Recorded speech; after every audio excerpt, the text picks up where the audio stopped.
হাসির রাজা, জ্ঞানের রাজা, রসিক রাজা।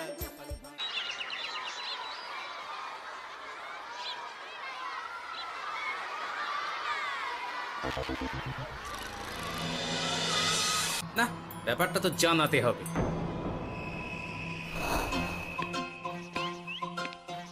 এই তো মহারাজের প্রিয় গোপালও চলে এসেছে। তাহলে এবার সভা শুরু করা যাক মহারাজ। সে আপনি যাই বলুন না কেন মন্ত্রী মশাই, আজ আমার আপনার সাথে ঝগড়া করার কোনো ইচ্ছেই নেই। কেন গোপাল, কি হয়েছে তোমার? কি আর বলি মহারাজ, কৃষ্ণনগরের ভবিষ্যৎ দেখে আমি তো ভাষাই হারিয়ে ফেলেছি। বলো কি, কৃষ্ণনগরের ভবিষ্যৎ? তা শুনি শুনি, খুব ভালো কিছু নিশ্চয়ই। এতে আর শোনার কি আছে মহারাজ, অবশ্যই ভালো হবে। সে কথা তো আমি একবারও বলিনি মন্ত্রী মশাই। আহা গোপাল, গণিতা না করে বলি ফেলো না দেখি, কি এমন দেখেছো কৃষ্ণনগরের ভবিষ্যৎ? তাহলে শুনুন, কৃষ্ণনগরের ভবিষ্যৎ ঘোর অন্ধকারে, মোটেই ভালো নয়। হ্যাঁ, বলো কি? কৃষ্ণনগরের ভবিষ্যৎ বলতে আমি ছোট ছোট ছেলে মেয়েদের কথাই বলছি। ওরাই তো আমাদের কৃষ্ণনগরের ভবিষ্যৎ। ঠিক কথা, কিন্তু তার সাথে অন্ধকারের কি সম্পর্ক? সম্পর্ক আছে মহারাজ। আজ সকালে রাজসভায় আসার পথে দেখি পাঠশালায় বাচ্চাদের পড়াশোনা বাদে সবই হচ্ছে। তা এরকম চলতে থাকলে কি করে রাজ্যের ভালো হবে বলুন দেখি? না হওয়ারই বা কি আছে শুনি? পড়াশোনার সাথে রাজ্যের ভালো খারাপের কি আছে? সত্যি মন্ত্রী হয়েও যে আপনি এসব কথা বলেন, ভাবলেও অবাক লাগে। গোপাল, মুখ সামলে কথা বলো। আপনিও তাহলে আগে বুঝুন, তারপর কথা বলুন। উফ, আবার শুরু হয়ে গেলে তোমরা। ক্ষমা করবেন মহারাজ, কিন্তু আমি তো কিছু শুরু করিনি। মন্ত্রী মশাই তো না বুঝে কথা বলছেন। আপনি বলুন মহারাজ, বাচ্চারাই তো সমাজের ভবিষ্যৎ। হ্যাঁ, ওরা এখন যা শিখবে সেটাই তো পরে কাজে লাগাবে। ঠিক ঠিক, শিক্ষার গুরুত্ব অনেক, তাকে এত অবহেলা করলে তো চলবে না। সেটাই তো মহারাজ, একে তো সকলে পাঠশালায় আসে না, তার উপর যে কয়জন আসে তাদের মধ্যেও কেউ খেলে বেড়ায়, কেউ ঘুরে বেড়ায়, এসব হয়। বুঝলাম, কিন্তু রাজপণ্ডিত কিছু বলে না। কি করে বলবেন মহারাজ, উনি তো নিজেই ঘুমে ঢুলতে থাকেন। কি? আমি কালই রাজপণ্ডিতের সাথে এই ব্যাপারে কথা বলবো। কিন্তু শুধু রাজপণ্ডিতের সাথে কথা বললেই হবে না মহারাজ, তার সাথে এমন কিছু করতে হবে যাতে ছেলেপুলেরা রোজ পাঠশালায় খুশি মনে এসে পড়াশোনা করে। তার জন্য কি করা যায় বলো তো? আর তোমার কাছে কি কোনো উপায় আছে? থাকলে তো আগেই বলে দিত। এত সময় ধরে অভিযোগ করে যেত নাকি? আচ্ছা, আপনার কাছে কি কোনো উপায় আছে মন্ত্রী মশাই? মানে এখন নেই, ভাবতে হবে। তাহলে একটু চুপ করে থাকুন। ছাড়ো না গোপাল, তুমি বলো। আমি বলছিলাম, ওই বাচ্চাদের পাঠশালার প্রতি আগ্রহ আনার জন্য যদি একবেলা ভাত, ডাল, দুধ, ডিম ইত্যাদি খাওয়ানো যায়, তাহলে সেটা কার্যকর হবে বলে মনে হয়। অসম্ভব! রাজ্যের কত খরচ বেড়ে যাবে জানো? তুমি থামো তো মন্ত্রী, সব সময় খালি উল্টো কথা বলা। আমি একদম একমত গোপালের সাথে। কৃষ্ণনগরের উন্নতির জন্য আমি সব করতে রাজি।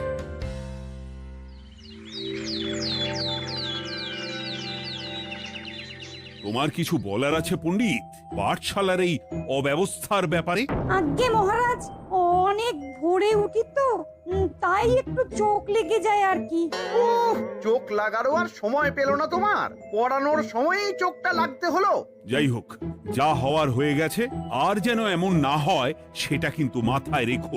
আজ্ঞে মহারাজ, কথা দিচ্ছি আর কোনোদিন পড়ানোর সময় ঘুমোবো না। বেশ, আর মন্ত্রী, তোমার ওপর একটা দায়িত্ব আছে। বলুন মহারাজ। তুমি পাঠশালাতে পড়াশোনা শুরু করতে পারবে এমন বয়সী সকল বাচ্চাদের মোট সংখ্যাটা জেনে কোনো দোকানদারের কাছে গিয়ে সেই পরিমাণ শস্যপাতি আর ডিমের বায়না দিয়ে আসবে। আর হ্যাঁ, একজন ভালো রান্নার ঠাকুর জোগাড় করো। যথাজ্ঞা। আরে বাস, এ তো দারুণ সুযোগ। এই ফাঁকে আমারও কিছু লক্ষ্মী লাভ হতে পারে। গোপাল, তোমারও একটা দায়িত্ব আছে। হ্যাঁ, বলুন মহারাজ। মন্ত্রী যে দোকানদারের কাছে সব জিনিসপত্র বায়না দেবে, সেখান থেকে জিনিসপত্রগুলো নিয়ে তুমি রোজ পাঠশালায় পৌঁছে দেবে, কারণ এসব ব্যাপারে মন্ত্রীর ওপর আমার ভরসা নেই। ঠিক আছে মহারাজ। মহারাজের বেশি বেশি বলে কিনা আমার ওপর ভরসা নেই, সব জোগাড় করব আমি, আর শেষ বাজিটা মারবে গোপাল। আরে না, ভালোই হলো। আমি যদি কিছু করিও তবু দোষ পড়বে গোপালেরই উপর। কি ব্যাপার, মন্ত্রী মশাই কিছু বললো না এটা শুনে? কি ভাবছে এত? ঠিকই বলেছেন মহারাজ, এসব কাজ গোপালই ভালো করতে পারবে। বাবা, ওভাবে কেন বলছো গোপাল? আমিও তো চাই কৃষ্ণনগরের ভালো হোক। বেশ, ভালো হলেই ভালো। শোনো ঠাকুর, তাহলে ওই কথাই রইলো, দেখো যেন কোনো ভুলচুক না হয়। ঠিকঠাক কাজ করলে ভালো বকশিস পাবে, কেমন?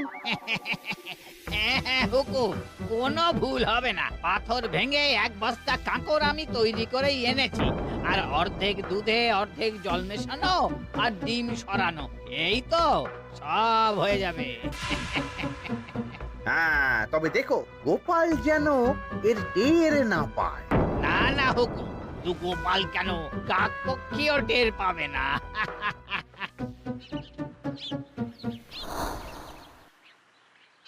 যাক বাবা, এবার শুধু জিনিসের দামটা মহারাজকে বাড়িয়ে বললেই কাজ হাসিল। এদিকে অতিরিক্ত মূল্যটাও আমার হবে, আর বাকি জিনিসগুলো বিক্রি করার পর সেই দামও আমারই হবে।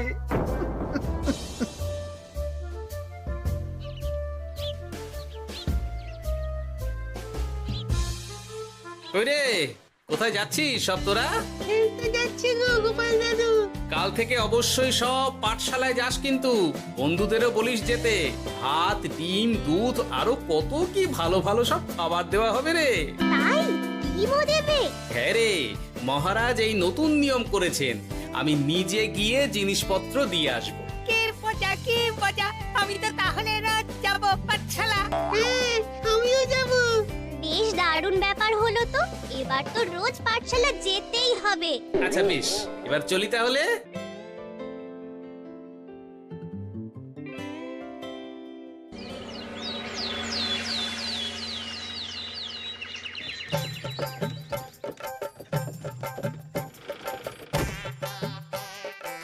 এই নাও গো ঠাকুর, সব জিনিস নিয়ে চলে এসেছি, একবার মিলিয়ে নাও দেখি। ঠিক আছে গোপাল দাদা, এখনই সব দেখে নিচ্ছি।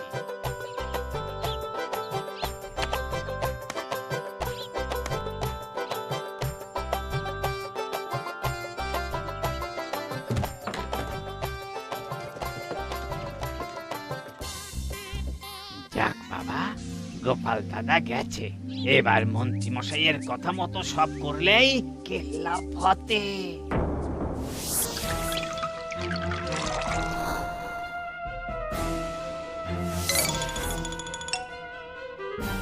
কই গো ঠাকুর? এই তো হুকুম, আপনার কথা মতো সব কাজ হয়ে গেছে। ওই দেখুন, ওখানে জিনিসগুলো রাখা আছে, আপনি নিয়ে যেতে পারেন। বাবা বাবা, খুব ভালো, খুব ভালো।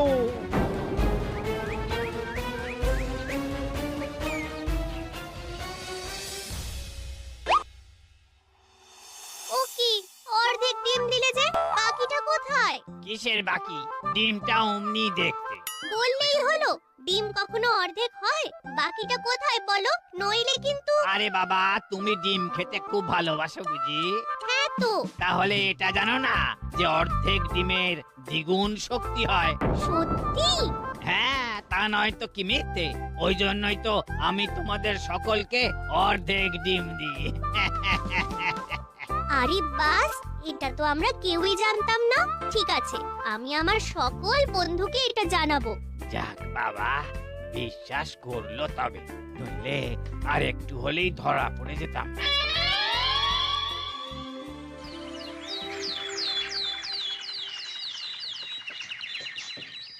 আরে, রান্নার ঠাকুর কারোর সাথে কথা বলছে মনে হচ্ছে। পেছন থেকে দেখে তো মন্ত্রী মশাই বলে মনে হচ্ছে। একটু কাছে গিয়ে দেখি তো কি ব্যাপার।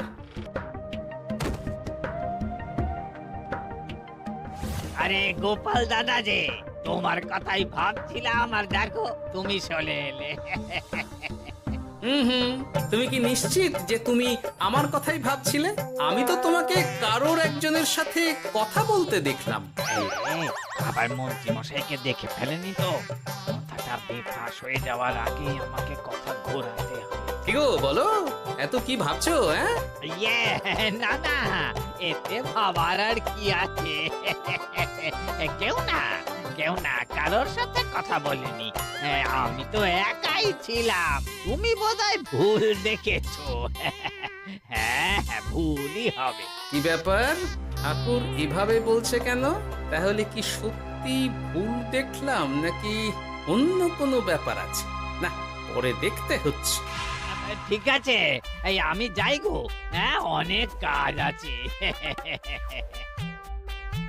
হুম, না না না, ঠাকুর যতই বলুক না কেন, কেউ ছিল না সেখানে, তবু মনটা কেমন যেন খটকা লাগছে। যাই হোক, মনে হওয়া নিয়ে তো আর কিছু করা যাবে না। এখন যাই কাজে। তা মন্ত্রী, পাঠশালায় রোজ ভালো মানের আনাজপাতি যাচ্ছে তো? আগে হ্যাঁ মহারাজ, আমি তো ভালো মানেরই সব চাল ডালের বায়না দিয়েছি। কথা মতো তো সেগুলোই পাঠানোর কথা। তবে বাকিটা গোপাল জানে। মানে গোপাল জানে মানে ঠিক কি বলতে চাইছেন আপনি মন্ত্রী মশাই? না মানে জিনিসগুলো সব নিয়ে তো তুমিই যাও, তাই আর কি। সেটাও করতে হচ্ছে, কারণ মহারাজ আপনার উপর ভরসা করতে পারেন না। গোপাল, ঠিক আছে, আমি বুঝতে পেরেছি। মন্ত্রী, সপ্তাহে সপ্তাহে জিনিসের দাম মিটিয়ে দিচ্ছ তো? হ্যাঁ, আগের সপ্তাহের দাম মিটিয়ে দিয়েছি, কিন্তু পরেরটা বাকি। আর মহারাজ বলছিলাম কি, পরের মাস থেকে জিনিসের দাম একটু বাড়তে পারে। কি হলো? মন্ত্রী মশাইয়ের এই ব্যাপারটা কেমন যেন লাগলো না, চোখে চোখে রাখতেই হবে।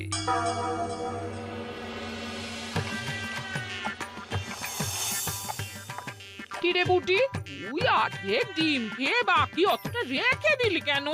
রান্নাটা ভালো হয়নি বুঝি? না গো দিদা, খুব ভালো হয়েছে। আমি তো আসলে এখন এমনই খাচ্ছি। শিখিরি, কেন রে পুটি? তোর তো ডিম খুব প্রিয় ছিল রে।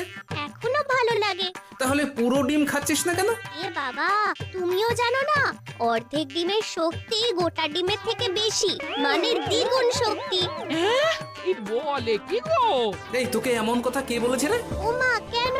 পাঠশালার রান্নার ঠাকুর আমাদের তো রোজ অর্ধেক ডিমই দেয়, ওই জন্য আমি একদিন জিজ্ঞেস করেছিলাম, তখন বলল অর্ধেক ডিমের দ্বিগুণ শক্তি হয়। বলিস কি রে? এতদিন ধরে এসব চলছে? না, মহারাজকে জানাতে হবে।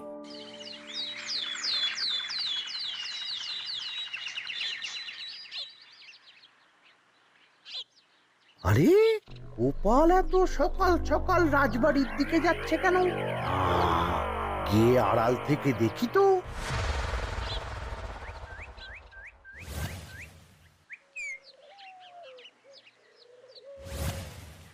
বলো গোপাল, কি হয়েছে?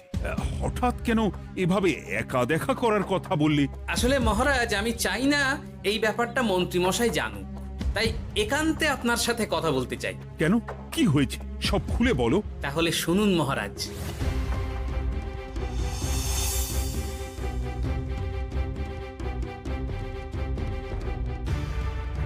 কি সাংঘাতিক ব্যাপার! আমি এখনই ওই রান্নার ঠাকুরকে কারাগারে বন্দি করার আদেশ দিচ্ছি। না মহারাজ, সেটা ভুলেও করতে যাবেন না। আমার এই পুরো ব্যাপারটাতেই সন্দেহ আছে। পুরো পরিকল্পনার পেছনে মনে হচ্ছে অন্য কেউ আছে মহারাজ। তুমি ঠিক কার কথা বলতে চাইছো? প্রমাণ ছাড়া তো আমি কারো নাম বলতে পারবো না মহারাজ। এই রে, গোপাল বোধহয় সবটা বুঝতে পেরেছে। এবার কি করে নিজেকে বাঁচাই? কি করি? পেয়েছি। শোনো ঠাকুর, এখন কিন্তু মহারাজ সবটা জেনে গেছে, তাই দেখো যাই হয়ে যাক না কেন আমার নামটা যেন না আসে, নইলে কিন্তু তোমাকেই রাজ্য ছাড়া হতে হবে। না না হুকুম, দয়া করে এ কাজ করবেন না। আমি মরে গেলেও আপনার নাম নেব না। মাথায় থাকে যেন। বলো বলো, তুমি কেন এমন করেছো? আগে আগে আমি আমি নিজে থেকে এসব করিনি মহারাজ, আমাকে এসব করার জন্য বাধ্য করা হয়েছে। কে তোমাকে সব করতে বলেছে? আগে গোপাল দাদা। কি? মিথ্যে কথা। বেশ হয়েছে, এবার ঠেলা বুঝুক গোপাল। দেখলেন মহারাজ, খুব ভরসা করতেন না আপনি গোপালের ওপর? ভাবা যায় তলে তলে এই। মহারাজ, আমি সত্যিই সবকিছু করিনি। আমি যদি এটাতে যুক্ত হতাম তাহলে কি আপনাকে নিজে থেকে এসব জানাতাম? দেখো গোপাল, এখন এসব কথা বলে কোনো লাভ নেই। সবাই জানে তোমার মাথায় কত বুদ্ধি। তুমি ইচ্ছা করে আগে গন্ডগোল করে তারপর সেটা ঢাকতে নিজে থেকে সব বলছো। গোপাল, তুমি সত্যি করেছো কি করনি সেটা কিন্তু তোমাকেই প্রমাণ করতে হবে। এটা যেমন সত্যি যে এসব যে ঘটছে সেটা তুমি আমায় জানিয়েছো প্রথম, তেমনি এটাও সত্যি যে প্রতিদিনের শস্যের বস্তা তুমি নিয়ে যাও পাঠশালায়, তাই তোমাকেও যে সন্দেহের তালিকা থেকে বাদ দেওয়া যাবে না। বেশ, তাহলে আমি প্রমাণ জোগাড় করেই তবে এই রাজসভায় পা দেব।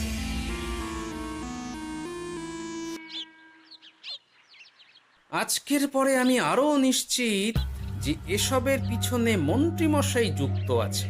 এবার শুধু ওনাকে হাতে নাতে ধরার ব্যবস্থা করতে হবে। ও কি দাদু, তুমি এই সময় বাড়ি ফিরছো? হ্যাঁ রে, তোর দাদুকে আর চোরের অপবাদ দিয়েছে, তাই প্রমাণ জোগাড় না করে আমি রাজসভায় যাব না। কি বললি? তোমাকে কে চোরের অপবাদ দিয়েছে?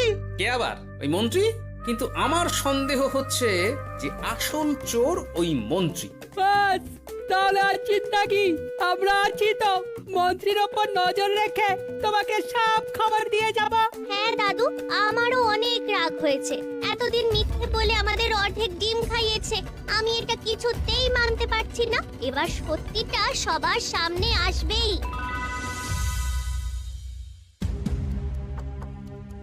নাও নাও, আজকে চাল ডাল সব এই বস্তাতে আছে।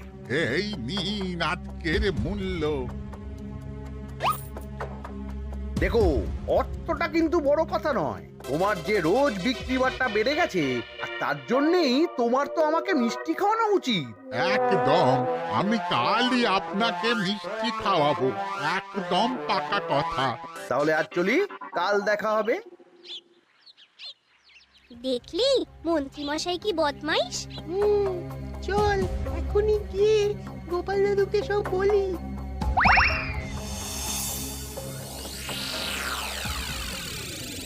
তাহলে এটাই হলো আসল ব্যাপার। খাওয়াচ্ছি ওকে মিষ্টি। হ্যাঁ গোপাল দাদু, একেবারে আচ্ছা করে দাওয়াই দিও। আচ্ছা শোন, আমার মাথায় একটা বুদ্ধি এসেছে বুঝলি। কাল তোরা ওই পাশের গ্রামের দোকানদারকে কিছু একটা করে আটকে রাখবি, আর আমি সেই সুযোগে মন্ত্রীর সাথে দেখা করব। আচ্ছা, তুমি কোনো চিন্তা করো না। ঠিক আছে, তোরা এখন যা, আমিও একবার মহারাজের সাথে দেখা করে আসি।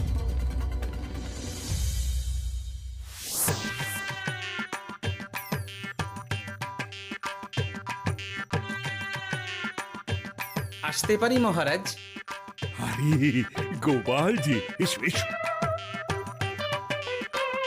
মহারাজ, কথা মতো আমি প্রমাণ জোগাড় করে ফেলেছি, কিন্তু সেটা দেখার জন্য আপনাকে কাল আমার সাথে একটা জায়গায় যেতে হবে। বেশ, আমি যাবো।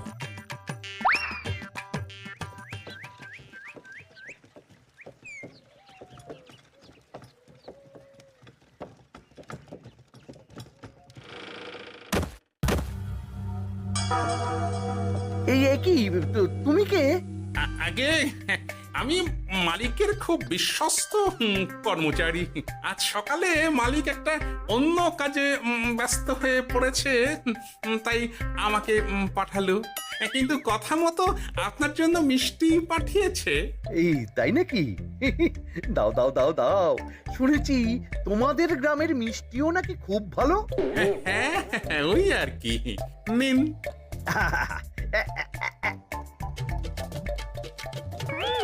এই, ওরে বাবারে, ওরে বাবারে, মরে গেলাম রে, বাঁচাও। কেমন চলে গেল, লাগছে চলে গেল। মন্ত্রী মশাই? গোপাল, তুমি? তোমায় আমি ছাড়বো না। এই যে গোপাল দাদু, আসল দোকানদার। এই, আসল দোকানদার? এই রে, এবার কি হবে? এই, তোমার কি আর কিছু বলার আছে মন্ত্রী? তোমার সব কর্মকাণ্ড আমাদের কাছে ফাঁস হয়ে গেছে।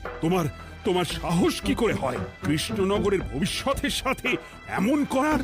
ক্ষমা করে দিন মহারাজ, আর হবে না, ক্ষমা করে দিন। না না না না, শাস্তি তো তোমাকে পেতেই হবে। সেপাই, আজ থেকে মন্ত্রীকে রোজ সকালে 100 বার বেতের বাড়ি ও অর্ধেক খাবার দেওয়া হবে। অর্ধেক খাবার? কেন জানেন না? অর্ধেক খেলে দ্বিগুণ শক্তি বাড়ে। ওরে বাবা গো, আমার আমার আমার মাথা ঘুরছে।